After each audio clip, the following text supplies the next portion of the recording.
America ఒక విచిత్రమైనటువంటి పనులు చేస్తూ ఉంటుంది. దానికంతా కూడా దాని ఇష్టం వచ్చినటువంటి కోణంలోనే ఆలోచిస్తూ ఉంటుంది. ప్రస్తుతం అమెరికాకి ఏంటంటే శాంతి కావాలి. ఏది లెబనాన్కి సంబంధించినట్టు హెజ్బుల్లా ఓవర్ యాక్షన్ చేస్తుంటే హెజ్బుల్లాతోనూ ఇజ్రాయెల్కి మధ్యన చర్చలు పెడుతుందట. సరే, ఇజ్రాయెల్ ప్రధానమంత్రి నెతన్యాహు ఓకే అంటాడు.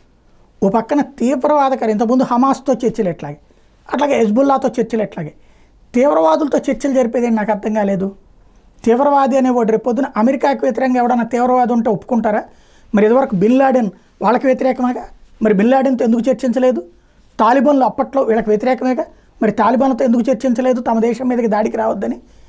ఇక్కడ ఈ చర్చల పేరుతో కాలక్షేపం చేయడం ఏంటో అర్థం కాదు. ఆయుధం చేత పట్టుకున్నోడితో చర్చలు చేస్తే ప్రతి ఒక్కడు ఆయుధం చేత పడతాడు. అగ్రరాజ్యం వచ్చి కూర్చోబెట్టి మధ్యవర్తిత్వం చేస్తుందంటే ప్రతి ఒక్కడు ఆ పనే చేస్తాడు. తీవ్రవాదం అనేటటువంటిది ఒక కోకటి వేళతో పెకలించాలంటే రాజకీయాలు డ్రామాలో మానేయాలన్నటువంటి ఆలోచన అమెరికాకి రాకపోవడమే వింత.